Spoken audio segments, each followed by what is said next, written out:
Assalamualaikum warahmatullahi wabarakatuh. Keren cadas. Jadi kawan-kawan semua, ada 3 kasus yang sedang berproses saat ini. Pertama adalah yang saya hitung berdasarkan yang sudah berproses ya. Yang lainnya seperti pengaduan dan lain sebagainya belum saya hitung. Pertama adalah gugatan perbuatan melawan hukum yang diajukan oleh Dr. Taufik di Pengadilan Negeri Surakarta. Itu satu. Yang kedua adalah laporan TPUA yang diwakili oleh Profesor Egy Sujana yang sudah dilaporkan tanggal 9 Desember 2024 dan baru diproses setelah Joko Widodo melaporkan lapor balik lah, kira-kira begitu. Kemudian yang ketiga adalah laporan pencemaran nama baik atau fitnah yang dilakukan oleh orang-orang tertentu menurut Joko Widodo. Nah, kalau menurut aturan yang ada ya, Perma nomor 1/1956 sebagaimana sering kita bahas juga, seharusnya yang harus diselesaikan itu adalah yang terkait dengan apakah ijazah Jokowi itu asli atau tidak? Apakah Jokowi mendapatkan ijazah dengan prosedur yang benar atau tidak? Nah, itu sesungguhnya bisa dipastikan di peradilan perdatanya, di Pengadilan Negeri Surakarta, itu perbuatan melawan hukum. Persoalannya adalah sepertinya Jokowi menghindar dari peradilan tersebut. Padahal dia mengatakan akan menghadirkan ijazahnya kalau seandainya diperintahkan oleh pengadilan.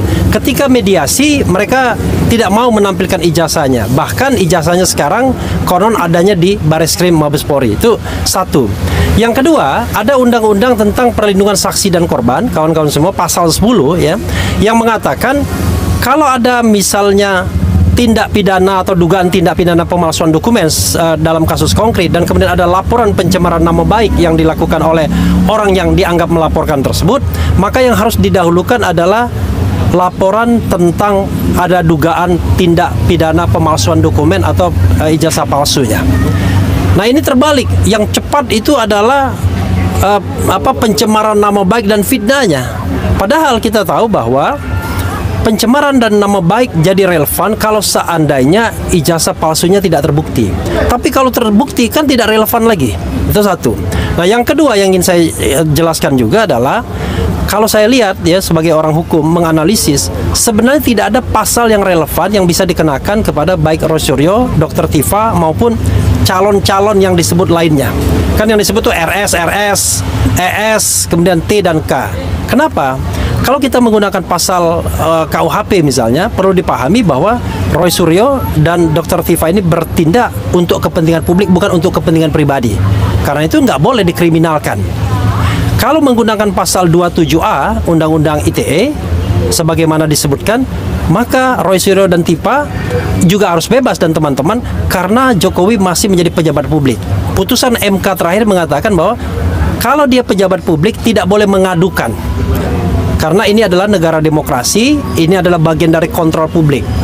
Yang ketiga, pasal 32 dan 35 Undang-Undang ITE yang sanksi hukumnya 8 tahun untuk Undang-Undang 32, 12 tahun untuk Undang-Undang 35, itu tidak relevan diterapkan kepada baik Dr. Tifa maupun yang lainnya. Karena itu adalah bagaimana mengoprak-aprik data elektronik seolah-olah jadi asli dan lain sebagainya. Justru orang yang mengupload itu yang seharusnya dipermasalahkan. Karena saya melihat tidak ada yang relevan seharusnya, maka ini tidak perlu diproses. Itu pendapat saya. Nah, lagi pula ternyata dari informasi yang saya dapatkan, ini tidak jelas siapa yang dilaporkan sampai hari ini. Jadi dalam undangan klarifikasi yang saya dengar dari Rizal Fadila misalnya, ketika ditanyakan siapa yang dilaporkan, nggak jelas. Sementara kuasa hukum hanya menyebut RS, ES, T, dan K, tetapi tidak secara eksplisit. Seharusnya diklarifikasi dulu kepada pelapor, Anda mau melaporkan siapa? Locus delictinya di mana? Tempus delictinya di mana? Kalau sudah clear, barulah ngundang pihak-pihak lain. Entah itu yang diperkirakan akan dijadikan tersangka, entah itu jadi saksi dan lain sebagainya. Ini seolah-olah, ini terakhir dari saya, seolah-olah belanja masalah dulu. Cari, dapatkan info. Nah, nanti lemahnya di mana, baru kita tersangkakan. Nah, ini kan penegakan hukum yang tidak fair menurut saya ya.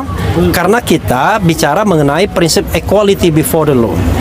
Dan fungsi polisi, penegak hukum sebagai pelindung dan pengayom masyarakat, Kamtibmas dan penegakan hukum yang benar dan adil.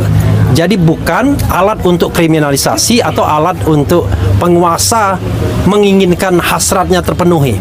Apalagi kalau misalnya pokoknya dia harus masuk gitu kan. Saya dengar itu dari misalnya pendukung-pendukungnya, masuk, pokoknya tidak mau tahu. Nah, ini kan cara penegakan hukum yang menurut saya tidak benar, dan seharusnya Prabowo Subianto tidak boleh lagi mengulangi tragedi ini di era pemerintahan presiden sebelumnya. Kita tahu ada Syahganda Nenggolan, ada Anton Permana, Habib Rizik, Habib Bahar, kemudian ada Jumhur Hidayat, Bunda Mary itu ada juga, Edi Mulyadi. Ini orang-orang yang dikriminalisasi bukan karena melakukan kejahatan seperti garong, rampok, korupsi dan lain sebagainya, tetapi karena berpendapat. Makanya kalau orang berpendapat kemudian bisa dikriminalisasi dan kemudian bisa divonis, maka negara kita adalah negara yang sontoloyo. Wassalamualaikum warahmatullahi wabarakatuh. Pemeriksaan hari ini adalah klarifikasi, bukan penyelidikan, bukan penyidikan.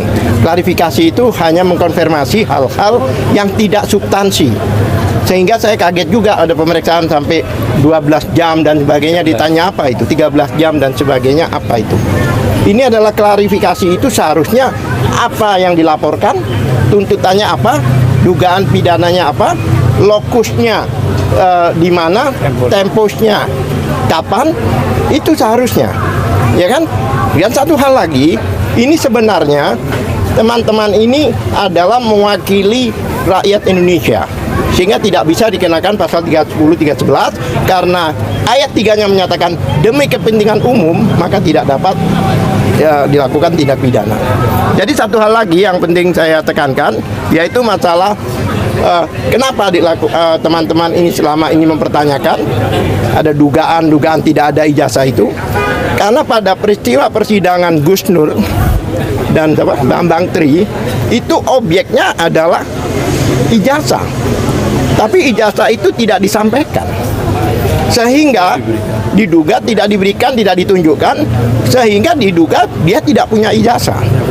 Oleh sebab itu, teman-teman beritiket baik, datang ke Gajah Mada, bahkan datang ke rumah Jokowi, bahkan bersurat lebih dahulu, istilahnya ketok pintu lah, ya kan, untuk mempertanyakan, tapi tidak ditanggapi. Nah, ini kan masalahnya seperti ini. Dan satu hal lagi, seperti Bang Refli katakan, bahwa laporan ini sudah didului oleh TPUA, bahkan ke Mabes Polri.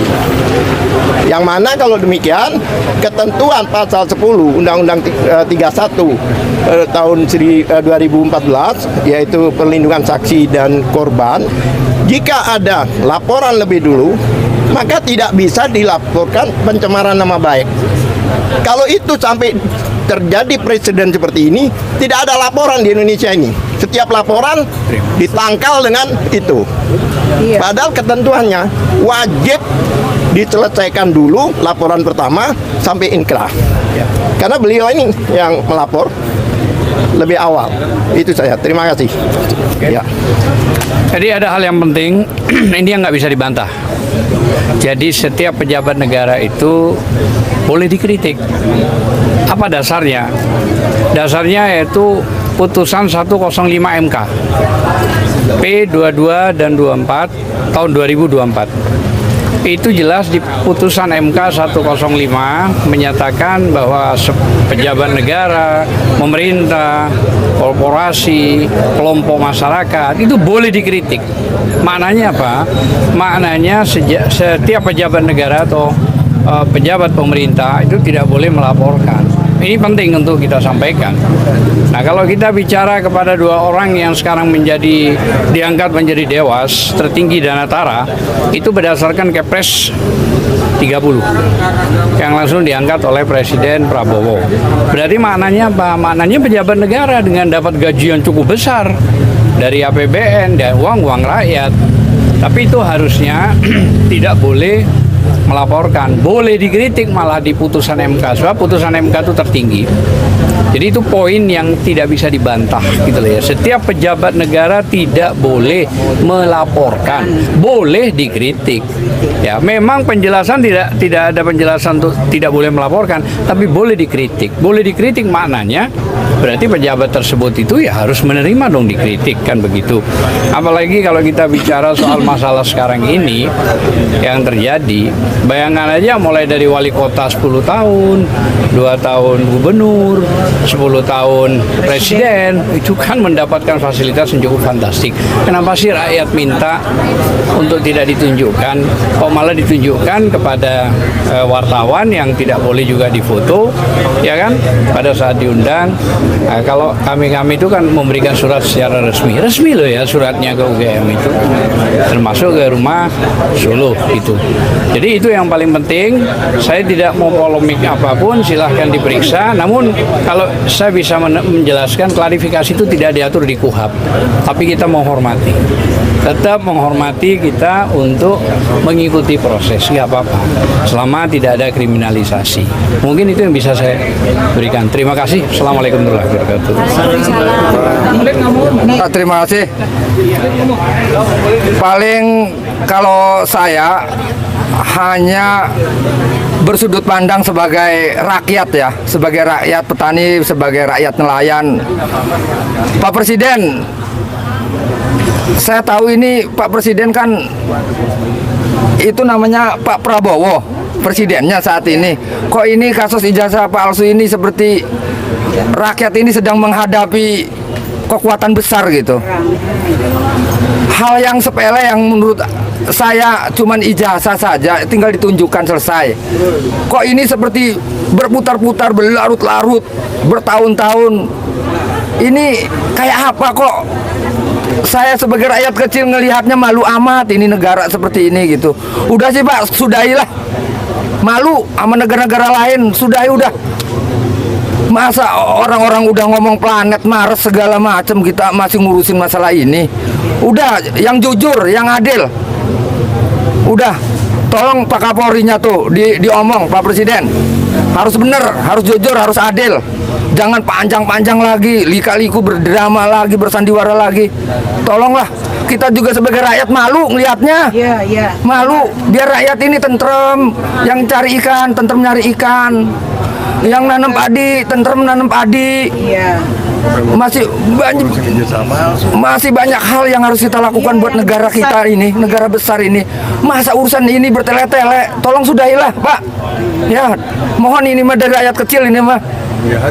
Saya emang nggak bisa ngomong hukum atau apa, tolong minta seadil-adilnya hukum ini ya. Terima kasih. Assalamualaikum.